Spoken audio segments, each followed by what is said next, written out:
Talvez você está numa fase da sua vida que você pensa assim, parece que as promessas de Deus nunca vão acontecer na minha vida, parece que Deus está demorando demais e, sei lá, passou tantos anos e acho que as promessas de Deus já não são mais pra mim ou não vão acontecer mais. Se você tá nessa fase, fica aí que a gente vai conversar um pouquinho sobre isso.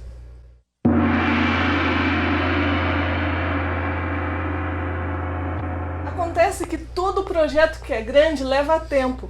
Repara as árvores maiores que existem e mais resistentes, elas têm as raízes mais profundas. Os maiores prédios são as que têm as estruturas maiores, mais profundas. As joias que são, não tenho joia aqui, mas as joias que são mais caras, normalmente são aquelas que são mais detalhadamente, minuciosamente trabalhadas. As famílias que são mais fortes são aquelas que não são paixonites momentâneas, mas são casais que casam, gastam tempo se dedicando ao casamento, na criação dos filhos, dos netos. Deus precisa de algumas coisas para realizar a promessa dele na sua vida. Decora essa frase. Deus precisa que você esteja pronto, na hora certa, no ambiente certo, com as pessoas certas. Podemos ver alguns exemplos da Bíblia como Noé.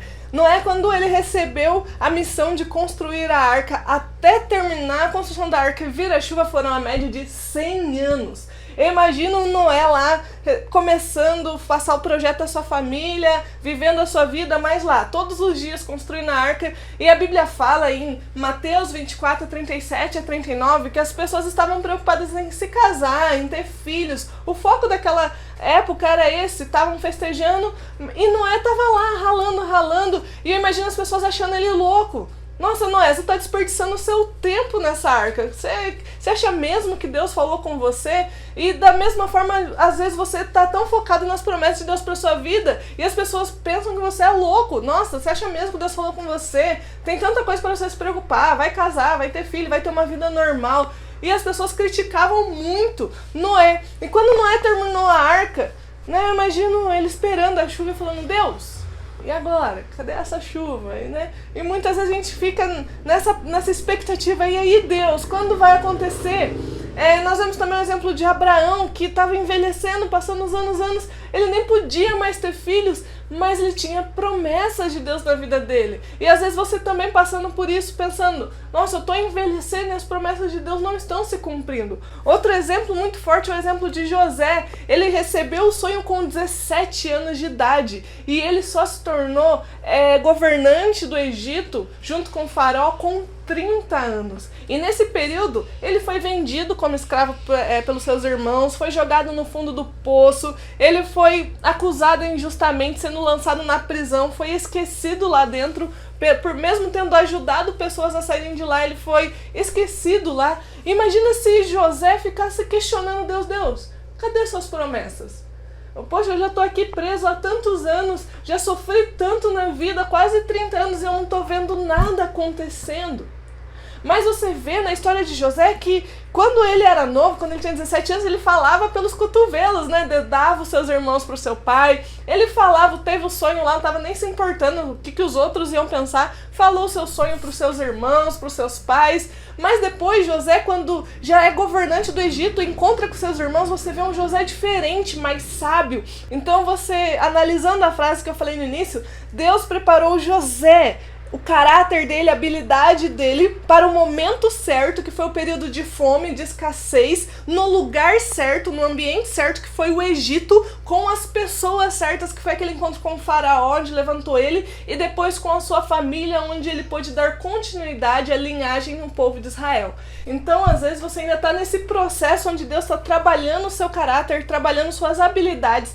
Então, enquanto essa promessa não vem, trabalhe você, se prepare para quando chegar a hora certa, que vai chegar, esteja também no lugar certo, esteja cercado das pessoas certas para que essas promessas aconteçam na sua vida. Por isso é muito importante o que você está fazendo, para onde você está indo e quem são as pessoas que você caminhe. Só quero colocar um parênteses aí, porque eu estou falando sobre promessas de Deus, tá? Não promessas de homens. Às vezes você colocou na sua cabeça que eu vou casar com o Joãozinho ali e porque eu tô esperando, orando, há 10 anos Joãozinho não casa comigo, até casou com outra pessoa já e você ainda tá preso nessa promessa que você acha que é sua e não é sua. Estou falando de promessas de Deus, não promessas de homens. E para encerrar então, Pode parecer que Deus não vai cumprir mais as promessas dele na sua vida, mas os outros também já se sentiram assim, também pareceu para os outros. Talvez você esteja no fundo do poço, mas José também já esteve no fundo do poço. Talvez você está se sentindo cativo em meio a prisões, José também sentiu assim. Talvez você esteja se sentindo velho demais, está passando tempo demais, Abraão também já passou por isso. Ou talvez as pessoas estão criticando você, achando que você está perdendo tempo com essas promessas, que você deveria estar fazendo coisas que os outros fazem, mas fique firme, porque ele também passou por isso, mas até que um dia choveu e as pessoas viram que era real o que ele dizia. Então não importa se você acha que está demorando, por mais que pareça que as pessoas não te entendem, por mais que pareça que as promessas não vão acontecer, uma coisa eu sei, todas as coisas cooperam para o bem. Independente do que você esteja passando, tudo coopera para o seu bem. Deus não falha, Deus ele não mente. Então se ele prometeu, ele vai cumprir. Fique firme que as promessas de Deus vão acontecer.